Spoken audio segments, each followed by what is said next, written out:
महाराष्ट्र में सरकार बनाने के बाद शिंदे बीजेपी का आज पहला इम्तिहान। आज और कल महाराष्ट्र विधानसभा का विशेष सत्र बुलाया गया है। आज विधानसभा अध्यक्ष पद का चुनाव होना है, जबकि कल यानी कि 4 जुलाई को शक्ति परीक्षण होगा, जिसमें शिंदे बहुमत साबित करेंगे। विधानसभा अध्यक्ष चुनाव से पहले शिवसेना के बागी विधायक शनिवार को मुंबई लौट आए हैं। मुख्यमंत्री एकनाथ शिंदे के साथ गोवा से विशेष विमान से सभी विधायक मुंबई पहुंचे। विधानसभा अध्यक्ष पद के लिए मुकाबला शिवसेना विधायक राजन साल्वी और बीजेपी विधायक राहुल नरवेकर के बीच है। कल विधानसभा में शिंदे सरकार को बहुमत साबित करना है और उससे पहले आज विधानसभा अध्यक्ष के चुनाव में ही शिंदे गुट और बीजेपी को अपनी ताकत दिखानी होगी। विधानसभा अध्यक्ष के चुनाव को लेकर शिवसेना के उद्धव गुट के सचेतक सुनील प्रभु ने विधायकों को व्हिप जारी किया है। इसमें कहा गया है कि विधानसभा के सभी शिवसेना सदस्य पूरे चुनाव के दौरान सदन में मौजूद रहें। तो वहीं एकनाथ शिंदे गुट अब भी कहता है कि वो असली सेना है और उन्होंने भरत गोगावले को अपना सचेतक नियुक्त किया है। ऐसे में विद्रोही गुट उद्धव गुट को बीजेपी उम्मीदवार को वोट देने के लिए एक व्हिप जारी कर सकता है। आज हैदराबाद में बीजेपी की राष्ट्रीय कार्यकारिणी की बैठक का दूसरा और आखिरी दिन है। बैठक के समापन सत्र को प्रधानमंत्री नरेंद्र मोदी संबोधित करेंगे। पीएम अपने भाषण में आने वाले समय में पार्टी के लिए एक रोड मैप तैयार करेंगे। आज बैठक में राजनीतिक प्रस्ताव भी पास किए जाएंगे, जबकि कल आर्थिक प्रस्ताव पास किए गए, जिसमें केंद्र की गरीब कल्याण योजनाओं का जिक्र हुआ। शनिवार को पीएम मोदी ने राष्ट्रीय कार्यकारिणी की बैठक का उद्घाटन किया। उसके बाद बीजेपी अध्यक्ष जेपी नड्डा ने वंशवाद की राजनीति पर प्रचंड प्रहार किया। जेपी नड्डा ने कहा कि 20 साल तक लगातार नरेंद्र मोदी ने संवैधानिक पदों पर रहकर समाज कल्याण और गरीबों के उत्थान के लिए जो काम किए हैं वो हम सभी के लिए प्रेरणा है। तो वहीं भ्रष्टाचार और वंशवाद से पनपी विपक्षी पार्टियां समाज कल्याण की योजनाओं में बाधा पैदा करती हैं। कार्यकारिणी की बैठक में बीजेपी शासित 19 राज्यों के सभी मुख्यमंत्री और उप मुख्यमंत्रियों के साथ सभी वरिष्ठ नेता भी शामिल रहे। मिशन दक्षिण को ध्यान में रखते हुए बीजेपी का फोकस अगले साल तेलंगाना में होने वाले विधानसभा चुनाव पर है।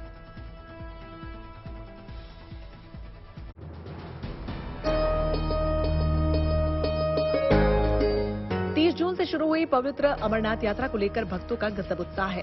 3 दिन में ही 50,000 से अधिक श्रद्धालु अमरनाथ यात्रा के लिए जम्मू पहुंचे हैं। इस दौरान 50,600 radio frequency identification device tag जारी हुए हैं, यानी अब तक 50,000 यात्रियों ने पवित्र अमरनाथ गुफा के दर्शन के लिए अपनी यात्रा की शुरुआत कर दी है।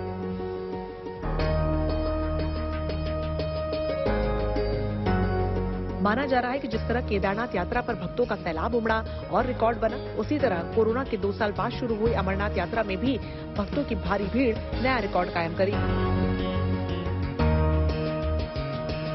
अमरनाथ यात्रा के पहलगाम और बालटाल दोनों मार्गों से प्रत्येक दिन 10-10 हजार श्रद्धालुओं को यात्रा पर जाने की अनुमति है।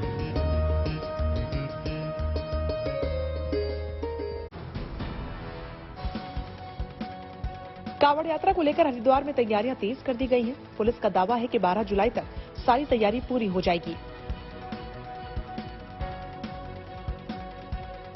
हरिद्वार में पुलिस के सीनियर अधिकारियों ने सुरक्षा और तैयारियों को लेकर पुलिस अधिकारियों के साथ एक बैठक की, जिसमें अब तक की तैयारी का जायजा लिया गया और उन्हें जरूरी निर्देश दिए गए।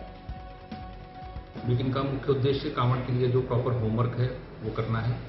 इसकी जो तैयारियां हैं वो करनी है, कोर्स का एनालिसिस। इसके अलावा जो कार्रवाइयां कांवड़ से पहले संपन्न की जानी है, यानी 12 तारीख से पहले संपन्न की जानी है, उन पर विस्तृत विचार विमर्श किया गया।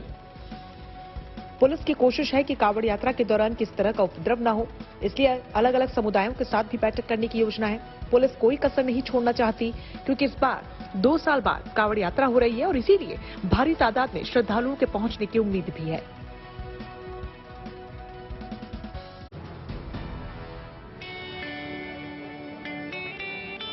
चौदह जुलाई से शुरू होने वाले श्रावणी मेले में इस बार कुछ अनोखा होने जा रहा है। दरअसल मेले में भीड़ को काबू रखने के लिए मेट्रो रेल की तर्ज पर स्मार्ट कार्ड की सुविधा जल्द शुरू होने जा रही है। देवघर में 2 साल बाद इस साल श्रावणी मेले का आयोजन हो रहा है।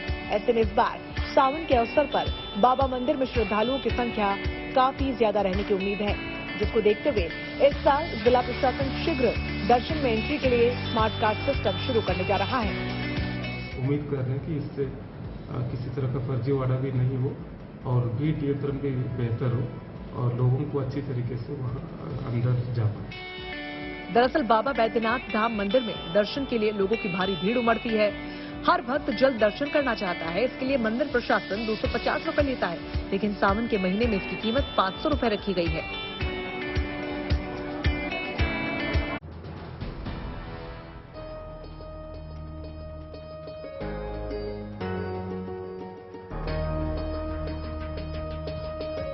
प्रधानमंत्री जल्द ही देवघर को बड़ी सौगात देने वाले हैं। 12 जुलाई को प्रधानमंत्री मोदी झारखंड में बने इंटरनेशनल एयरपोर्ट का उद्घाटन करने वाले हैं। उद्घाटन के बाद एयरपोर्ट से विमान सेवाएं शुरू हो जाएंगी। रांची के बाद झारखंड का ये दूसरा एयरपोर्ट होगा। प्रधानमंत्री नरेंद्र मोदी उद्घाटन करने के बाद देवघर में 12 ज्योतिर्लिंग के दर्शन के लिए जाएंगे। बैद्यनाथ धाम मंदिर में भगवान भोलेनाथ की पूजा अर्चना करेंगे और ये पहली बार होगा जब कोई प्रधानमंत्री बैद्यनाथ धाम मंदिर में पूजा अर्चना करने आएंगे। भगवान शिव का आशीर्वाद लेने के बाद प्रधानमंत्री देवघर के कॉलेज परिसर में एक जनसभा को संबोधित करेंगे। प्रधानमंत्री के दौरे के लिए देवघर में अभी से सुरक्षा व्यवस्था चाक चौबंद करने की तैयारी शुरू हो गई है। 12 जुलाई को देवघर को एम्स की भी सौगात मिलने वाली है। प्रधानमंत्री उस दिन झारखंड में कई योजनाओं का शुभारंभ करेंगे।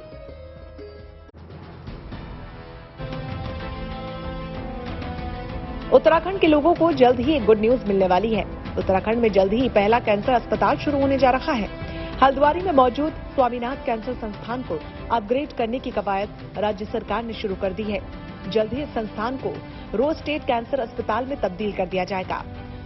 ऐसा है कि जो इस सुपर स्पेशलिस्ट का कार्डर है वो अलग किया जाए, तो उसमें जैसे कार्डियोलॉजी है, यूरोलॉजी है, नेफ्रोलॉजी है, या प्लास्टिक सर्जरी के लिए डिपार्टमेंट है, या न्यूरो सर्जरी का डिपार्टमेंट है, तो इन सभी के लिए जो है इस समय हम स्पेशल सेपरेट कार्डर बनाने की प्रक्रिया कर रहे हैं। और जैसे ये नियमावली हम जो बना रहे हैं पास हो जाएगी तो उनके रिक्रूटमेंट भी शुरू कर दिए जाएंगे। जाहिर है ये खबर उत्तराखंड के लोगों के लिए बड़ी राहत है, क्योंकि अब उत्तराखंड के लोगों को ऐसी गंभीर बीमारियों का इलाज कराने दूसरे राज्यों में नहीं जाना होगा। अब वो दिन दूर नहीं जब उत्तराखंड के लोग कैंसर जैसी गंभीर बीमारी के इलाज के लिए दूसरे राज्यों का रुख नहीं करेंगे।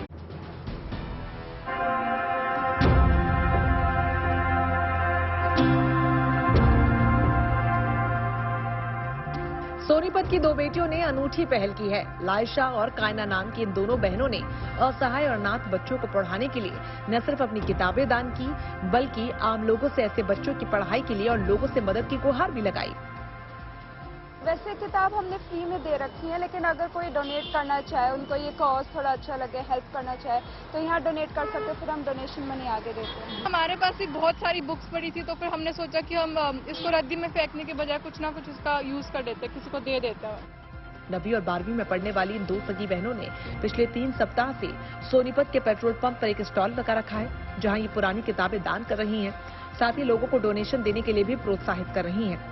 दोनों बच्चों की अनूठी पहल की चर्चा पूरे सोनीपत में है और उनकी इस पहल का असर भी नजर आ रहा है।